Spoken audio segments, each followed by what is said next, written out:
Hey everyone, it's Michelle, the Dreaming Dilettante, and in today's video I wanted to show you some really basic ways to get started with Bible journaling. If you have minimal supplies, if you don't think of yourself as artistic, this is a way for you just to kind of get started and adding some expression into your Bible as you're studying. So these are some tools that I have been implementing. I think I mentioned in my last Bible journaling haul that, and I'll link that in the description below, that I myself am new to Bible journaling, and I just wanted to share a few things that I have found for myself as I'm going through and not maybe knowing what to draw or stenciling or doing any kind of fancy lettering, just really reading and then wanting to add some of my own creative expression as a way to kind of connect with what it is that I'm reading. So one of the easiest ways that I have found is I love using colored pencils.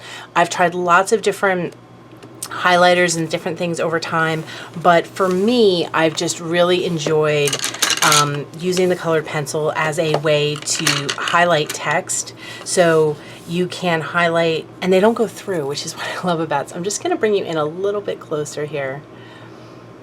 So colored pencils you can get really inexpensively, and that's kind of the goal here, is we want to be able to get creative with things that we have on hand. So you may have some in your home already, but you just can highlight here, and you can either highlight a full paragraph, which is something that you've been studying and maybe you want to reflect on more, or you can just highlight a verse that comes out to you. I like to do that. And it gives you some color, and as you can see, it doesn't really, you have a little shadowing on the back there, but nothing that would prohibit you from creating and reading on the next page, at least not for me personally. So this is one way that you can add, and then what I love is as you're doing this, you can really see some color being added. I've picked my favorite colors, so it's a way for me to kind of connect with this word as I'm reading and make it personal to myself. Another thing that I like to use are Post-it notes. So maybe, I'm going to zoom you back out just a bit more here. So perhaps when you're creating, and you don't have to use ones, these are some really bright ones that I have here. You could just use pick your favorite colors. You could also, if you don't have Post-it notes, tear a regular piece of paper or a note card. I'm just going to take one out here for you. I always find it interesting that I can have 8,000 decorative pieces of paper or colored pencils or varying things, but when it comes to just finding a plain pen or a plain piece of paper, it takes me long. But you could also take just some scrapbook paper or plain white paper and write out, write out the message. So here we have, I'm just going to copy what I just highlighted, and my pen's out of ink here.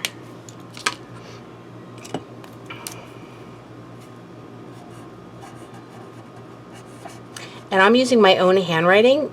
That's okay for me, and especially if you aren't somebody who considers yourself great at lettering, this is for you. And so when you come and look at this at a later time, it should feel like you, I think. But if that's not something you feel comfortable with, you can of course use stamps and other things. But I wanted to show ways to do it with very, very minimal supplies. And I'm just writing what I highlighted, so just to give you as a demonstration. And then you can tear it to make it a little more interesting. You could add, and I'm intentionally not drawing because I know a lot of people don't feel like they can draw. They don't feel creative, but you can, pretty much everyone can add their favorite color as a backdrop to things and just make something look neat and interesting. And of course, these techniques you can do with anything, right? Bible journaling or art journaling of any kind if you want to collect quotes. So then you could take this and you could use some washi tape to adhere it. You could adhere it with a glue stick. Another idea that you could do is take some, if you have some pretty scrapbook paper, and you could, I think I'm actually going to attach that, and I think I'm going to attach it along the edge so it's like a pocket, and I can maybe add some notes down the line.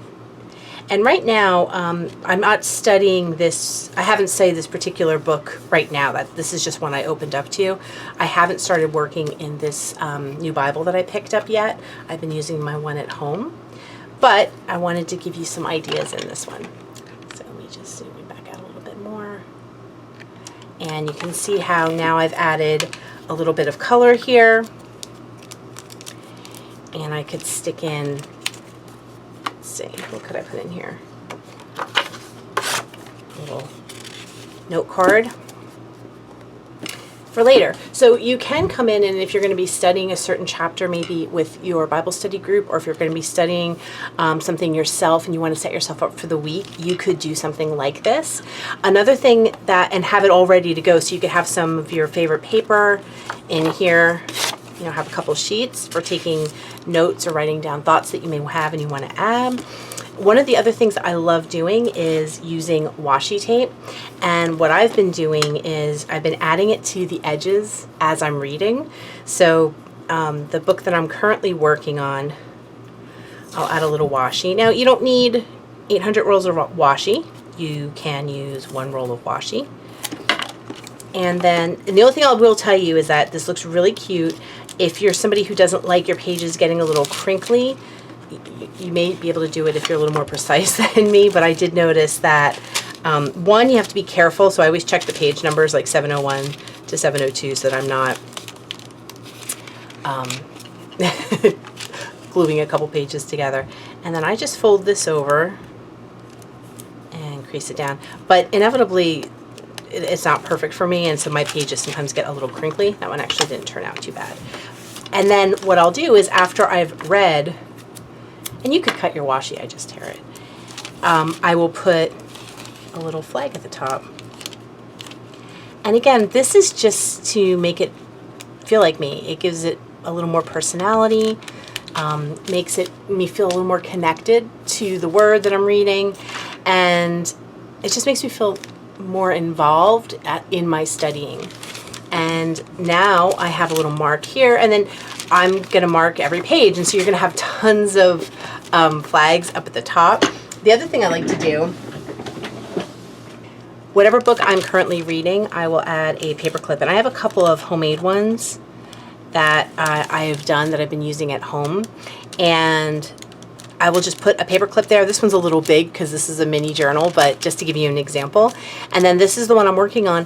And then I will leave those paper clips in my Bible. So then as I'm going through, you're adding some more color and you're adding some more dimension.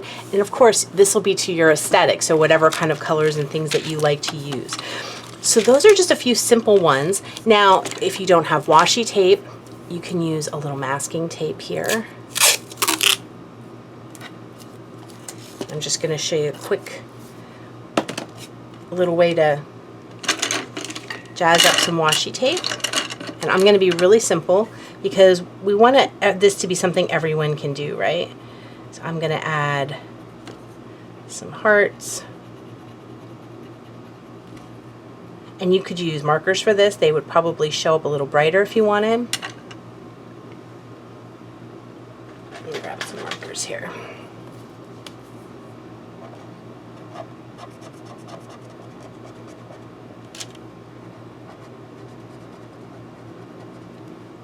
These will just give you some examples.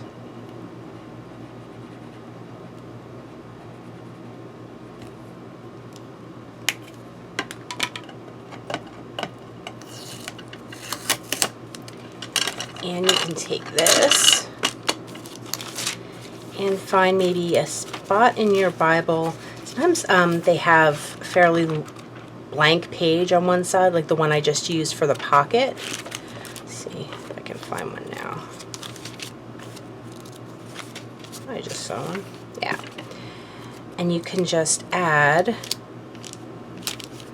a little bit of the masking tape, and now you have some color. So again, you don't have to remember why you're doing this, right? This isn't about making something to share online or anything like this. This is about some quiet time for you to be creative, for you to have some meditative time, and to kind of focus on what it is you're just reading. And, whether or not hearts and flowers are relative to what you're reading, I don't worry about that too much, to be honest. I tend to read it, I'll reflect on it and highlight as I go.